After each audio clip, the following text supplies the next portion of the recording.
Hello students, how are you? This is Cbse Science Classes for class 7 and it is our part number 3 of chapter number 8 Wind, Storm and Cyclones।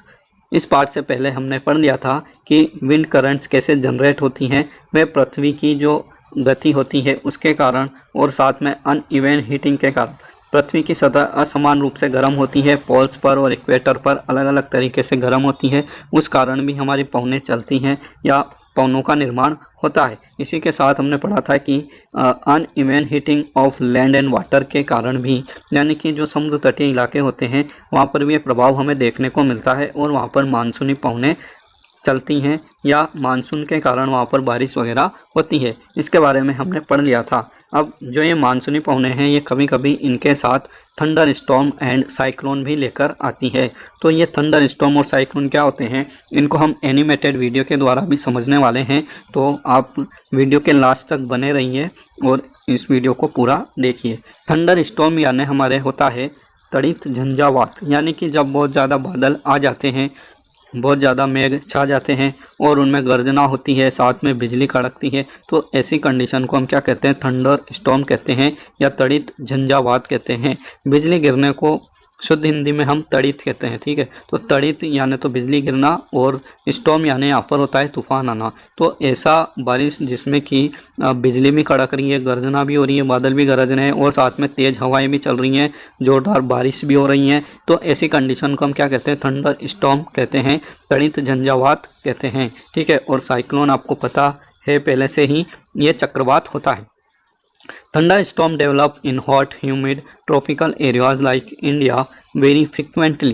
तो thunder storm जो होते हैं ये ज़्यादातर कहाँ develop होते हैं, ऐसे इलाके जो कि बहुत गर्म होते हैं, बहुत ह्यूमिड होते हैं और जो ट्रॉपिकल एरियाज़ होते हैं, मतलब उसमें कटिबंधीय क्षेत्र होते हैं, इक्वेटर के आसपास होते हैं, हमारी भूमध्य रेखा के आसपास, जैसे कि हमारा भारत है, ऐसे क्षेत्रों में थंडर स्टॉर्म यानी तड़ित झंझा बहुत ज़्यादा डेवलप होते हैं।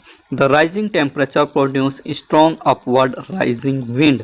जब टेम्परेचर राइज होता है भूमि का, क्योंकि आपके भूमध्य रेखा के आसपास के रीजन होते हैं ट्रॉपिकल रीजन, तो यहाँ पर क्या होता है कि वायु गर्म होकर ऊपर की ओर उठती है। These winds carry water droplets upwards. ये हवाएं अपने साथ पानी की बूंदें भी ऊपर की ओर लेकर जाती हैं। Where they freeze and fall down again. ऊपर जाकर आपको पता है, जैसे हम पृथ्वी की सतह से ऊपर बढ़ते हैं, 10-15 किलोमीटर के ऊपर जाते हैं, तो वहाँ पर बहुत कम तापमान आपको मिलता है और उस कारण से वे पानी की बूंदें क्या हो जाती हैं, जम जाती हैं और जमने के बाद वे वापस नीचे की ओर गिरने लगती हैं। The Swift movement of the falling water droplets along with the rising air create lightning and sound. तो इस तरह से जब कुछ पानी की बूंदें नीचे से ऊपर की ओर उठ रही हैं और कुछ ऊपर से नीचे की ओर गिर रही हैं, तो इस तरह से वहाँ पर एक चार्जेस का, पॉजिटिव नेगेटिव चार्जेस का वहाँ पर एक क्रिएशन होता है और उसके कारण आपको लाइटनिंग और यानी कि बिजली गिरना दिखाई देता है और साथ में आपको थंडर स्टॉर्म वाले गर्जना वाले साउंड भी सुनाई देते हैं। It is this event that we call a thunderstorm. तो ये एक ऐसा इवेंट होता है जिसे हम थंडर स्टॉर्म कहते हैं या तड़ित झंझा कहते हैं। You will read about lightning in higher classes. तो लाइटनिंग के बारे में और अधिक आप बड़ी क्लासों में जान पाएंगे। अभी सिर्फ इतना समझ लें कि जो लाइटनिंग होती है वे बादलों के ऊपर पॉजिटिव और नेगेटिव चार्जेस आने के कारण होती है, ठीक है। If a storm is accompanied by lightning we must take the following precautions. तो यहाँ पर यदि आपको थंडर स्टॉर्म आपके इलाके में आता है, आपके घर के आसपास आता है, तो आपको यहाँ पर कुछ सावधानियाँ बरतनी चाहिए जो कि नीचे लिखी गई हैं। Do not take shelter under an isolated tree. आपको कभी भी एक अकेला ट्री, मैदान में एक अकेला वृक्ष है, उसके नीचे कभी भी आपको जाकर नहीं छुपना है, उसकी शरण नहीं लेनी है। If you are in a forest take shelter under a small tree. और यदि आप जंगल में हैं जहाँ बहुत सारे पेड़ पौधे हैं, तो आपको एक छोटे पेड़ के नीचे जाकर छुपना है, बड़े पेड़ के नीचे जाकर नहीं रुकना है। Do not lie on the ground. और ग्राउंड पर नीचे लेटना नहीं है। Do not take shelter under an umbrella with a metallic end. और यदि आपके पास अम्ब्रेला है, छाता है, जिसमें एक लोहे की रॉड होती है भीतर अंदर की तरफ, तो ऐसे अम्ब्रेला को भी आपको नहीं खोलना है, उसकी भी शेल्टर नहीं लेनी है। Do not sit near a window. किसी लोहे की खिड़की के पास भी नहीं आपको बैठना है। Open garages storage sheds, metal sheds are not safe places to take shelter. इसके अलावा जो गैराज वगैरह होते हैं जहाँ पर गाड़ियाँ खड़ी होती हैं, स्टोरेज शेड होते हैं जिनके ऊपर टीन के चद्दर लगे होते हैं, मेटल के शेड होते हैं, ये सभी किसी भी थंडर स्टॉर्म के दौरान सेफ प्लेस नहीं होते हैं शेल्टर लेने के लिए।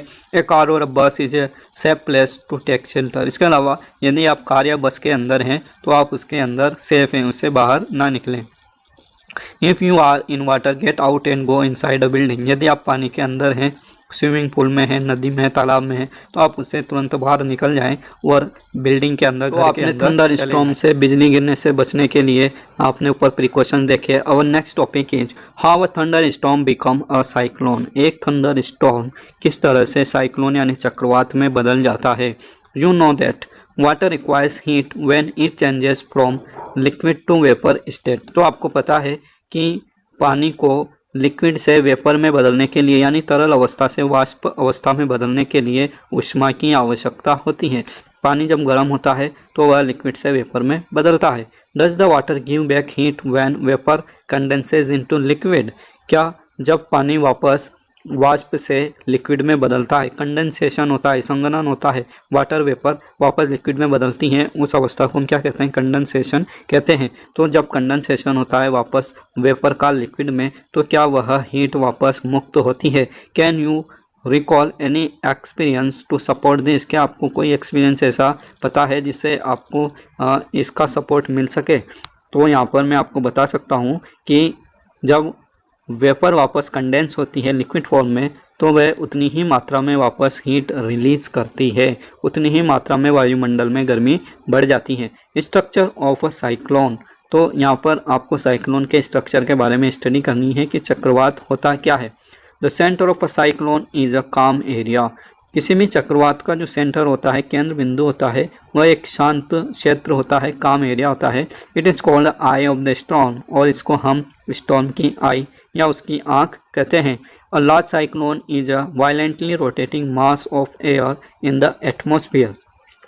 एक बहुत बड़ा साइक्लोन होता है, उसका मास बहुत ज़्यादा होता है और वह एयर का एक भाग होता है, ठीक है, जो क्या करती है, लगातार घूर्णन करती रहती है, रोटेटिंग करती रहती है 10 to 15 किलोमीटर हाई। और ये आपका जो एरिया होता है समुद्री इलाके में जनरली ये फॉर्म होते हैं और 10 से 15 किलोमीटर की ऊंचाई पर पाए जाते हैं।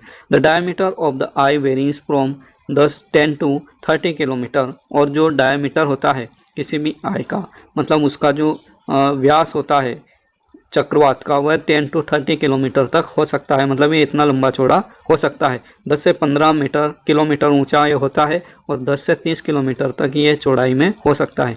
It is a region free of clouds and has light wind. इस रीजन में, ये जो आई की हम बात कर रहे हैं, इसमें बादल वगैरह नहीं होते हैं और इसमें बहुत कम हवाएं चलती हैं। Around this calm and clear eye there is a cloud region of about 150 kilometre in size. और इसके अलावा जो आसपास पवनें घूमती हैं इस आई के आसपास, जो हमारा साइक्लोन होता है, उसमें आपके 150 किलोमीटर की ये इसकी एरिया को ये घेर के रखते हैं, यानी कि इसकी चौड़ाई 150 किलोमीटर तक हो सकती है। In this region there are high speed winds 150 to 250 kilometre per hour and thick clouds with heavy rain. इस रीजन में बहुत हाई स्पीड वाली विंड चलती है, ठीक है। आई के बाहर वाला जो क्षेत्र होता है, इसमें बहुत तेज़ गति से पवनें चलती हैं, हवाएं चलती हैं, तूफान चलते हैं और इनकी गति 150 से 250 किलोमीटर प्रति घंटा तक हो सकती है और ये वास्तव में बहुत अधिक तेज़ गति होती है। Away from this region the wind speed gradually decreases. और इन क्लाउड से दूर या इन क्षेत्रों से दूर विंड की स्पीड क्या होती है, लगातार घटती रहती है। The formation of a cyclone is a very complex process.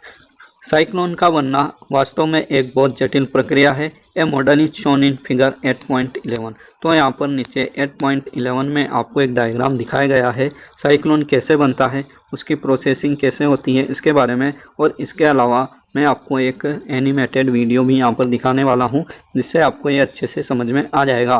तो देखिए, ये आपका कोई समुद्र है, ठीक है, ये आपके भारत का तटीय इलाका है उड़ीसा। यहाँ पर एक चक्रवात आया था जिसके बारे में हमने पहले पढ़ा था। तो ये जो ऊपर वाइट कलर के आपको रोटेटिंग क्लाउड्स दिखाई दे रहे हैं, ये बादल हैं और बीच में आपको सेंटर में एक शांत एरिया दिखाई दे रहा है जिसे हम क्या कहते हैं, आई। ठीक है, इसको हम क्या कहते हैं, आई। तो ये इमेज है जो आपको साइक्लोन की आई के बारे में दिखा रहा है। और यहाँ पर ये दूसरा डायग्राम है जिसमें साइक्लोन बनता कैसे है, फॉर्मेशन ऑफ साइक्लोन यहाँ पर दिखाया गया है। तो देखिए आप कि जब पृथ्वी की सतह पर या समुद्र की सतह पर पानी गर्म होता है तो गर्म हवाएं ऊपर की ओर उठना शुरू हो जाती हैं और उनकी जगह दूसरी हवाएं लेने लगती हैं। ठीक है, तो ये जब हवाएं गोल गोल घूमती हुई ऊपर जाती हैं तो यहाँ पर ऊपर की तरफ क्या बन जाता है, एक लो प्रेशर रीजन बन जाता है और साथ में पानी की बूंदें भी होती हैं। तो वे क्या होती हैं, यहाँ पर बादल का निर्माण करती हैं और एक बहुत मोटी बादलों की परत यहाँ पर ऊपर जम जाती है और वे बादल भी इन हवाओं के साथ साथ घूमने लगते हैं। और साथ में पृथ्वी की जो कोरियोलिस इफेक्ट होता है, कोरियोलिस गति होती है, घूर्णन गति के कारण उत्पन्न जो पवनों की गति होती है उसे हम कोरियोलिस इफेक्ट कहते हैं। तो उस कारण से ये इस डायरेक्शन में आगे बढ़ना शुरू करती है या लैंड की तरफ जाना शुरू कर देती है।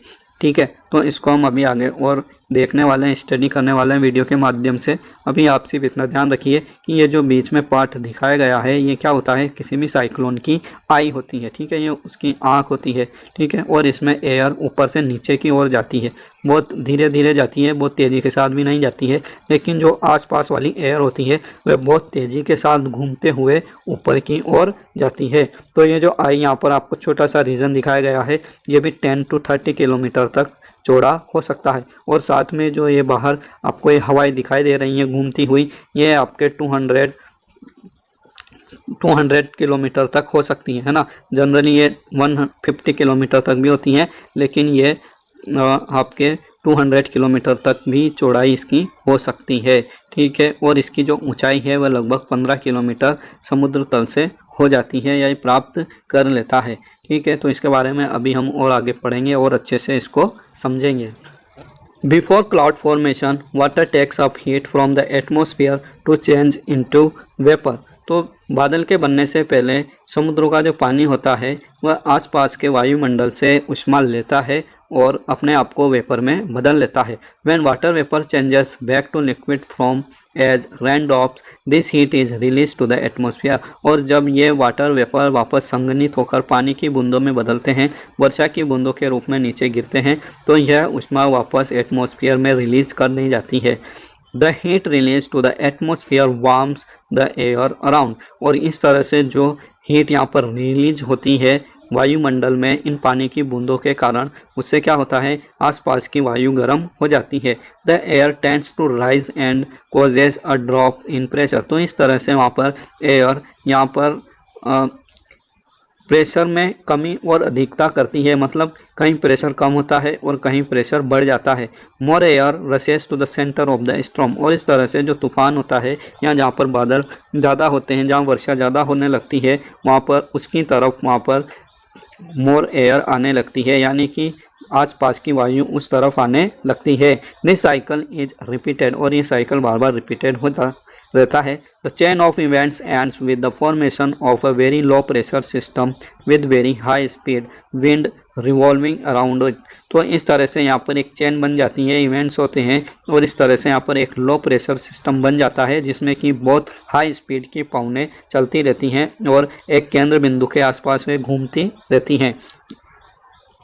It is this weather condition that we call a cyclone. और यही एक वो वेदर कंडीशन होती है, हमारी मौसम की एक परिस्थिति होती है जिसे हम साइक्लोन या चक्रवात कहते हैं। Factor like wind speed, wind direction, temperature and humidity contribute to the development of cyclone. तो इस तरह से यहाँ पर कुछ और चीज़ें होती हैं जैसे कि विंड की स्पीड, विंड का डायरेक्शन, टेम्परेचर का कम ज़्यादा होना और ह्यूमिडिटी, ये सारी चीज़ें साइक्लोन की फैक्टर्स होते हैं या इनके कम ज़्यादा होने से साइक्लोन प्रभावित होता है। तो साइक्लोन क्या होता है इसको आप यहाँ से नोट कर सकते हैं। साइक्लोन की यदि आपको डेफिनेशन पूछी जाती है तो आप यहाँ से पूरा पैराग्राफ नोट कर सकते हैं बिफोर क्लाउड फॉर्मेशन से, ठीक है, यहाँ पर साइक्लोन तक। देन हम यहाँ पर आपको एक वीडियो दिखाने वाले हैं जिससे कि आपको और अच्छे से समझ में ये आ जाएगा कि साइक्लोन बनता कैसे। तो यहाँ पर आप देख सकते हैं फॉर्मेशन ऑफ साइकिल कैसा होता है। इसके लिए 3 बेसिक चीज़ें होती हैं। एक तो ओरिजिन होता है साइक्लोन का समुद्र की सतह पर, फिर एक मैच्योर साइक्लोन आपको दिखाई देता है और फिर वह आपको ख़त्म होता हुआ साइक्लोन यहाँ पर जिसका एंड होता है वह दिखाई देता है। यहाँ पर आप देख सकते हैं साइक्लोन किस तरह से आगे बढ़ते हैं। ये यहाँ पर वीडियो की स्पीड काफ़ी ज़्यादा बढ़ाकर आपको दिखाई दे रही है। इतनी तेज़ गति से नहीं बढ़ते हैं, थोड़ा धीरे धीरे आगे बढ़ते हैं, लेकिन ये काफ़ी विनाशकारी होते हैं और इस आपकी भूमि से भी टकराते हैं। ठीक है, तो आप देख सकते हैं बीच में यहाँ पर आपको एक क्लियर आई का निर्माण होता हुआ दिखाई दे रहा है। तो साइक्लोन बनने के लिए क्या क्या कंडीशन आवश्यक होती है और साइक्लोन बनता कैसे है, उसके लिए आपको यहाँ पर क्या चाहिए, large still warm ocean area with temperature about 26.5 degree Celsius. यदि इस टेम्परेचर से ऊपर यहाँ पर आपका पानी गर्म हो रहा है समुद्र में, बहुत लंबे चौड़े समुद्र में, तो ये क्या होगा कि जो जलवाष्प होगी, वाटर वेपर होगी, वह ऊपर की ओर उठना शुरू हो जाएगी और इसके ऊपर उठने के कारण यहाँ पर क्या होगा, देखिए ये एक छोटा मोटा एरिया नहीं है, बहुत एरिया है, बहुत बड़ा एरिया है, 10-15 किलोमीटर से भी ज़्यादा लंबा चौड़ा एरिया है। तो जब ये एयर ऊपर की तरफ उठेगी तो आसपास की एयर चारों तरफ से इस केंद्र बिंदु की तरफ आने लगेगी। ठीक है, और यहाँ पर काफ़ी कम प्रेशर क्षेत्र का निर्माण हो जाएगा। तो इस तरह से यहाँ पर जब पवने ऊपर की ओर उठेंगी तो अपने ऊपर जब वो जाएंगी तो यहाँ पर बादल का निर्माण करेंगी और यहाँ पर बादल और थंडर स्टॉर्म यहाँ पर हमें देखने को मिलेंगे। बहुत मोटी लेयर यहाँ पर बादलों की एक बन जाती है। ठीक है, और एक हाई प्रेशर रीजन ऊपर की तरफ बन जाता है।